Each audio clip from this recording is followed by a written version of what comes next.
The truth is a cobalt blue flame, burning bright and cold in the heart of the most dangerous secrets.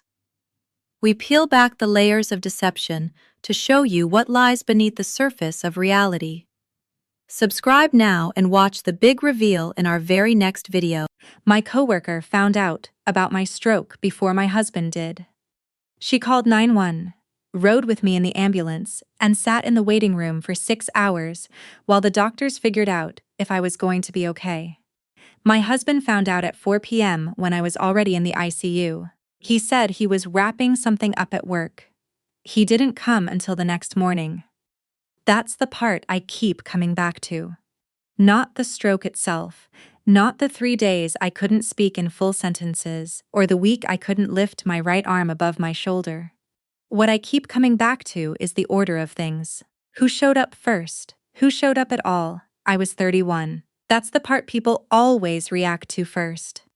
31-year-olds don't have strokes, except they do, especially ones who've been running on 4 hours of sleep and chronic stress for 3 years straight, working 60-hour weeks to cover a mortgage, a car payment, and the slowly expanding crater of my in-laws' financial needs. The ER doctor told me later that I'd probably been symptomatic for a few hours before I collapsed at my desk. The numbness in my fingers I'd written off as carpal tunnel. The headache I'd assumed was dehydration. My coworker, Petra, she sat 2 desks over, said I'd looked off all morning, but didn't want to say anything because I always brushed off concern. She said I'd typed half a sentence in a meeting chat, stopped mid-word, and then just slid sideways in my chair. I don't remember any of that. I remember the fluorescent lights in the ER. I remember a nurse with reading glasses pushed up on her forehead, asking me to squeeze her hand. I remember trying to say my own name, and it coming out wrong, like the wiring between my brain and my mouth had been cut and reconnected in the wrong order. What I don't remember is my husband being there, because he wasn't. His name was on my emergency contact form. His number was the first one called. Petra told me later that whoever reached him said he'd acknowledged the situation and asked which hospital. That's the phrase she used, acknowledged the situation. Like I was a work ticket that had been assigned and was now pending. Petra stayed until 8 p.m. She brought me water because I kept forgetting to ask for it. She talked to the nurses when I couldn't find the right words. She called my boss so I didn't have to. She sat in the chair next to my bed and just existed there, which was more than I can say for the person who shared my last name. My husband arrived the next morning with a coffee he'd bought for himself and an apology that had the shape of an explanation. Traffic, a deadline he hadn't wanted to drive when he was that stressed. I was in the ICU with a stroke at 31. He was stressed. I didn't say anything. I was still having trouble finding words that came out in the right order, which was probably for the best. His parents called that afternoon. His mother's voice had that particular tone she reserved for situations that required her sympathy to be visible while her actual attention remained elsewhere. She asked how I was feeling, didn't wait for the full answer, and then said, and I am not summarizing, I remember this exactly. We were hoping you'd be well enough to discuss something with Derek about the business. The business, my brother-in-law Derek's third attempt at an enterprise. This one was a home renovation contracting company, which would have been more plausible if Derek had any experience with either homes or renovation. What he had was a pitch deck my husband had helped him put together and a running total about $94,000 in startup costs that my husband and I had invested over the past 2 years. The word invested is doing a lot of work in that sentence. The more accurate word is given. I said I wasn't up to discussing anything. My mother-in-law said she understood completely and then spent 4 more minutes explaining why the timing was actually quite important. That was day 1. The neurologist, Dr. Osi, not the one in the file, a different one, a real one, came by that evening to explain what had happened and what came next. Ischemic stroke, Left hemisphere. The clot had been caught early enough to limit the damage, but there would be recovery. Weeks of outpatient speech therapy. Months of monitoring. I needed to reduce stress significantly. I needed someone at home with me. Is your family coming? She asked. In the practiced way doctors ask questions they already suspect the answer to. My husband was sitting in the chair by the window scrolling his phone. He looked up when she said it. I'm here, he said. Dr. Osi looked at him for a moment, then back at me. That's good. You'll need consistent support at home. This isn't something you push through. I nodded. My husband nodded. Neither of us said what we were both probably thinking, which was that pushing through was essentially the only mode either of us had ever operated in, because if we stopped, the whole architecture of our life would collapse, and that architecture had been built largely on top of my salary and the slowly accumulating expectations of people who were not me. His mother called again at 9 p.m. I let it go to voicemail. My husband took the call in the hallway. I could hear him through the door. Not the words, just the cadence, the nodding along sound his voice makes when he's agreeing with his mother about something he hasn't fully thought through yet. He came back, in looking like a man, trying to figure out how to say something he'd already decided. My mom thinks it might be good timing, he started. For what? For the business thing. Derek found a property. There's a warehouse space he could convert into a showroom. It's actually a really good deal, but he needs to move fast. And the cash.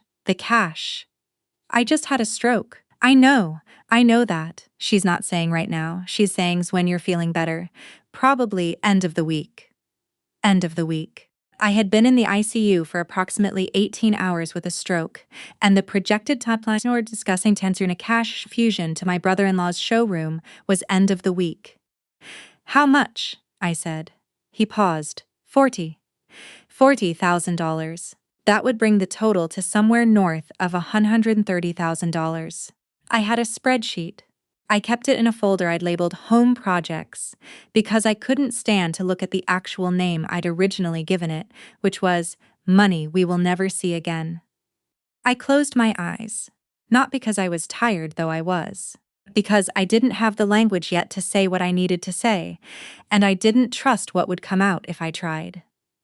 I need to sleep, I said. He looked relieved. That was the part that stayed with me. The relief. Day 2. Thursday. The speech therapist came in the morning. Her name was, actually, I don't want to say her name. She was one of the good parts of this story, and I'm protective of the good parts. I'll call her my therapist. She was young, maybe a few years older than me, and she had the kind of focused patience that you realize pretty quickly is not a natural personality trait, but something someone developed through years of sitting with people who were terrified. She had me do exercises, tongue placement, word retrieval, repeating sequences. It was humbling in a way I didn't have language for yet, literally. I was a person who had spent my entire adult life being competent. I had built my career on clear communication, precise language, being the one who said the thing that needed to be said in the meeting before anyone else could figure out how to say it. And here I was, struggling to produce the word for window. She told me it would come back. Most of it, probably all of it, with work. I believed her. I don't know why I believed her. More than I believed the doctors, but I did. My husband's parents arrived that afternoon. Not to see me. I want to be clear about that. They arrived to be nearby for Derek's property meeting, which was apparently happening at a location 40 minutes from the hospital. They stopped in. My mother-in-law hugged me with the energy of someone completing a task. My father-in-law asked if I'd talked to anyone about the investment yet. I said no. He said he understood and then explained the situation with the warehouse in detail I did not ask for. My husband sat next to his father and nodded at appropriate intervals. I watched this happen from my hospital bed with an IV in my arm and a right hand that still wasn't responding exactly the way I told it to, and I had a thought so clear, it surprised me with its clarity. I am furniture in this room. I am the financial mechanism that funds the agenda. No one here is looking at me. They stayed for 40 minutes. When they left, my husband's mother patted my hand and said I was such a trooper. Petra came by after work. She brought a crossword puzzle book because apparently she'd texted my boss about what the speech therapist said. And my boss had said something about word games being good for recovery. She also brought good soup from the place near the office that I'd mentioned once, 3 months ago, that I liked. She remembered. We did part of the crossword together. I got stuck on a 6-letter word for to persist, and she waited while I worked through it, not filling it in, not offering hints, just sitting there with her pen ready while I found my way to the answer. Endure. That night, around 11, the nurse on duty, I'll call her the night nurse. She had kind eyes and a no-nonsense manner, and she checked on me more than her schedule required. She came in and said something that I've thought about many times since. You have a visitor who won't come in. I thought she was joking at first. She's been here since about 8, the night nurse said, standing in the hall. She looks at the room number and then walks back to the waiting area. I've seen her do it 3 times. Who is she? She won't say. She asked how you were doing. I can't give her information, so I just told her you were resting. She left something at the desk. She held out a small paper bag. Inside was a tube of hand lotion, the specific brand I'd switched to 2 years ago that isn't sold in most stores. A packet of the particular herbal tea I drank every morning. And a card that just said, "I'm sorry I didn't come sooner. I should have been braver." I read it twice, then. I read it a third time. Someone who knew what lotion I used, someone who knew my tea, someone who should have come sooner, implying a history I couldn't place. Who was outside my door? I asked the night nurse to describe her. She paused, choosing her words. Older, maybe late 50s or early 60s, dark hair going gray. She's been crying, I think, or she was earlier. I didn't know who that was. I genuinely could not place her, and that scared me a little because the list of people who knew my brand of lotion was not long. Day 3, Friday. My husband told me over breakfast. Hospital breakfast, he'd brought himself a bagel, that his parents were extending their stay. The warehouse thing is moving faster than expected, he said. Derek needs to make a decision by Monday. My parents want to be here to help him think it through. Help him think it through with our money, I said. My speech was a little better. Sometimes I wished it wasn't. He did the thing where he looked at a spot slightly to the left of my face when he didn't want to meet my eyes. They're not asking right now. They asked yesterday. My dad was just explaining the situation. He wasn't asking for a commitment. He asked if I'd talked to anyone about the investment. That's not. He stopped. Rearranged. Look, can we just get through this week and then figure it out? You need to focus on getting better. I needed to focus on getting better. He wanted me to focus on getting better. My getting better was positioned as a thing I needed to do so that I could then be consulted about the warehouse. I didn't say that. I was still working on not saying the things that came fully formed into my head. Because the filter between thought and speech was one of the things the stroke had temporarily disrupted, and some of those unfiltered thoughts were going to require a different kind of conversation than a hospital room. Petra came again at lunch. She brought my work laptop, which she then immediately confiscated after I reached for it, because she'd brought it to show me that everything was covered and I did not need to worry. Not to let me work. My boss had sent a voice message through her because he said he didn't want me to feel obligated to respond to a text. The voice message said, "Take the time. Actually, take it. We'll be fine." I cried a little, which embarrassed me, and Petra handed me a tissue and acted like she hadn't noticed. The mysterious visitor came again that night. The night nurse told me in the morning. Same pattern. Stood in the hall, looked at the room number, left before coming in. This time she'd left a book at the desk, a novel I'd read in college, and mentioned loving once in a context I couldn't immediately reconstruct. The inside cover had a note. I'm not sure you'd want to see me, but I'm here if you do. Day 4, Saturday. My husband's family was having dinner together. Derek, his parents, my husband, at a restaurant. They invited me via my mother-in-law, who said, "Obviously you can't come, but we wanted you to feel included," which is one of the more interesting sentences anyone has ever said to me. My husband asked if I was okay with him going. I told him to go. He went. I lay in the hospital bed on a Saturday night, 4 days after a stroke, and I thought about the spreadsheet I kept in a folder labeled Home Projects. I thought about the $94,000 and what it had been made of, the $28,000 the year we got married, which went to help Derek get started, the $31,000 the following year, which went to keep things afloat while the business found its footing, the $35,000 6 months ago, which went to a really important pivot. I thought about the way each of those conversations had ended with my husband saying just this one more time, and me nodding because I was tired and because it was easier than the conversations I actually needed to have. I thought about the warehouse, $40,000. I thought about the woman who had been standing outside my door for 4 days. I pressed the call button. The night nurse came in. "The woman," I said. "Is she here tonight?" She went to check. She came back 5 minutes later. "She's in the waiting room. She comes around 8 every night." "Can you?" I stopped. Started over. "Can you tell her I said she can come in, if she wants?" The night nurse nodded and left.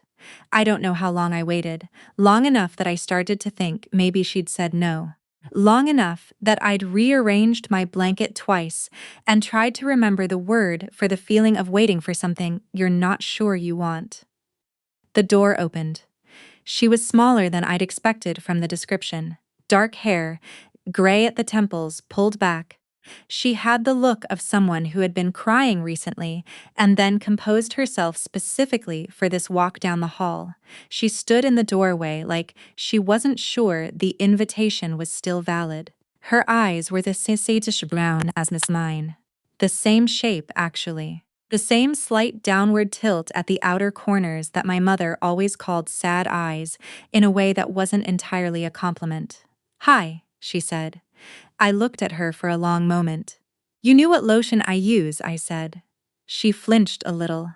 I know that sounds strange. I've kept track of things from a distance. I know that also sounds strange. Who are you?" She came a little further into the room. Sat in the chair without being invited, but carefully, like she was aware she was possibly trespassing. "My name is Vivienne." She stopped herself, started over. "I'm your mother's younger sister, your aunt. You haven't seen me since you were 7 years old." I didn't say anything for a moment. "My mother doesn't have a younger sister," I said. "She's mentioned this. She's an only child." The woman looked at her hands. "She tells people that. She's been telling people that since I was about 22. There was a falling out. A serious one. I tried for years to maintain some kind of contact, with you especially. Your mother cut it off completely when you were about 7. 7. I tried to reach back into my memory. There was something there, a faint impression, a woman at a birthday party who my mother had pulled me away from quickly and then never mentioned again. A photograph that had been in a box and then wasn't. Maybe I was constructing something from the shape of what she was telling me. "Why?" I said. She looked up. "Because I told your grandparents what was happening, how your mother handled money, how she talked about you versus your brother, the expectations she had for you versus the ones she had for him." She paused. "Your brother was always going to be taken care of. Your mother made sure of that. You were going to take care of him." The room felt very still. "She was furious," the woman continued, "that I'd said it out loud, that I'd said it to people who might actually do something. Your grandparents were going to change some things about their estate. I think your mother saw that coming, and she acted first. By the time anything was finalized, I was already out of the picture." I thought about my brother. older than me by 4 years, currently living in Austin in an apartment my mother co-signed for because family helps family. Currently employed intermittently in a series of fields he described as inaccessible to people without the right connections, by which he meant he hadn't found a job he wanted yet. Currently, according to my mother's most recent update, on the verge of something really big. He'd called once since I'd been in the hospital, left a voicemail. The voicemail said essentially that he was rooting for me and also could I call him when I had a chance because he had some news. I hadn't called back. How did you know I was here? I said. I've kept track. I know you work at the architecture firm. I know you live on Westfield. I know you got married 4 years ago. She looked at me directly. I know about your husband's family and what they've been doing.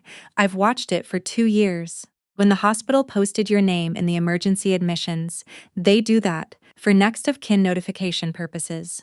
I saw it. I was here within 3 hours. You've been watching me for. I know how that sounds. I know. But you were 7 years old, and I had made a promise, to you specifically. You won't remember this, but I promised you I would always know where you were, that I would always be findable if you needed me. I've tried to honor that from the only distance your mother would allow, which was total distance. She exhaled. I sent you a scholarship for undergrad. Your junior year, when the financial aid package came up short, it wasn't actually from the university. I went very still. The emergency fund, I said. It wasn't a question. There had been a gap my sophomore year, a gap that had appeared and then been filled by what the financial aid office called an anonymous donor supplemental grant, which I had accepted with relief and not examined too closely because I needed it to be real. Me, she said, the car repair. 2 years ago. Again, not a question. An amount that had appeared in my account tagged as a reimbursement for an insurance claim I'd never filed, that I had been confused about and then grateful for. Me, I couldn't speak for a moment, which was partly the stroke and partly something else. Why? I finally said. Why not just contact me? I tried. When you were 18. Your mother intercepted it. When you were 22, your brother told me to stop. I didn't know until much later that neither of them had given you my messages. Her voice was steady but barely. I made a choice to stay present in the only way I could without blowing up your life. I should have been braver. I know that. That's what the card said because it's what's been true. I thought about my husband at dinner with his family, about the warehouse, about $40,000. About the way the word family had been used on me for years like a tool you push against a joint until it loosens. They're going to ask me for more money, I said. When I get out. His family. There's a warehouse. They need $40,000 and they're going to wait until I'm home and supposedly recovered, and then the conversation is going to happen, and I don't know how to. I know, she said. I don't know how to say no to people who are supposed to be my family. I know. She leaned forward slightly. Can I tell you something that took me a long time to learn? Saying no to people who use the word family as leverage is not a betrayal of family. It's the beginning of finding out who your family actually is. I looked at her brown eyes that were the same shape as mine. You came every night, I said. I wasn't sure you'd want to see me. You came anyway. Yes. My husband came the morning after. She didn't say anything to that. She didn't need to. We talked for 2 hours. She told me things I hadn't known, that my mother had systematically positioned my brother as the one with potential and me as the one with stability, which in practice meant I was expected to produce and he was expected to dream. That this had started before I was old enough to recognize it. That by the time I was in high school, I had internalized it so completely, I'd stopped questioning it. I told her things I hadn't said out loud, that I kept a spreadsheet, that I'd been covering his family's financial needs for 2 years, and that I'd told myself it was temporary every single time. that I'd had a stroke at 31, and the first thing my mother-in-law had wanted to discuss was a cash infusion to her other son's business. My aunt listened, actually listened, not in the way that's waiting for its turn to speak. When I finally stopped, she said, "You have some decisions to make, not tonight, but soon. They'll be angry." "Yes, my husband," I stopped. "I don't know what my husband will do." "That's important information," she said quietly, "what he does when you stop." I went home on day 6. My husband picked me up. His parents were there when we got to the house, which I hadn't been told about in advance. His mother had made food, which was considerate. His father had printed some documents, which was less considerate. Property specs for the warehouse. He set them on the kitchen counter like he was setting down something that had been agreed upon. I looked at the documents. I looked at my husband. "Not today," I said. "We know," his father said. "We just wanted you to have the information." "Not today," I said again. "And not this week. And actually, I need everyone to leave right now so I can rest." There was a pause. My mother-in-law started to say something. "I had a stroke," I said. "I'm going to need people to do what I ask." They left. My husband looked at me across the kitchen after they were gone. "That was a little harsh," he said. I looked at him for a long moment. At the man I'd married, the man who had arrived the morning after, who had nodded at appropriate intervals while his father outlined the warehouse situation, who had gone to a family dinner on the Saturday night of my hospitalization. "How much of our savings do you think is appropriate to give your brother?" I said. "That's not. How much, honestly, if I said yes, how much would you think was reasonable?" He rubbed the back of his neck. "I mean, it's not about a number, it's about the opportunity. Derek really thinks this one. How much have we given him?" Silence.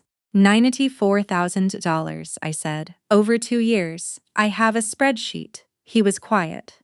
"I want to know," I said, "what you would have done differently if I had been in a coma, if I hadn't been able to speak. Would the warehouse conversation have happened anyway? Would they have found a way to access the money without me in the room?" "That's not fair. You came the morning after." He looked at the floor. I explained that I was stressed. "I know. I had a stroke. I was also stressed." The conversation went on. It went on for a long time. I won't reconstruct all of it because parts of it were ugly, and I'm not interested in performing ugliness for its own sake. What I will say is that there are moments when you look at a person and you see for the first time clearly the shape of the arrangement you've been living in, the implicit contract, what you provide, what you receive. How the balance sheet actually reads, stripped of all the language that's been used to make it seem mutual. I saw it, clearly. Maybe for the first time, my aunt came by the next morning. She brought coffee and didn't ask how the evening had gone, just waited until I told her. I told her most of it. "There's money," she said, when I was done. "I set up an account when you were a kid. I've been adding to it. I want you to have it. Not to make decisions with right now, but to know it exists. To know you have options." She named a number. I told her I couldn't accept it. She told me I could and I would. We went back and forth for a while. In the end, I accepted it, not because of the amount, which was more than I'd thought possible, but because of what she said when she handed me the account information. "You've been funding other people's futures for long enough. This one's for yours." The next 3 months were hard. I went to speech therapy 3 times a week. I did the exercises every morning. I said difficult things to my husband, and he said difficult things back.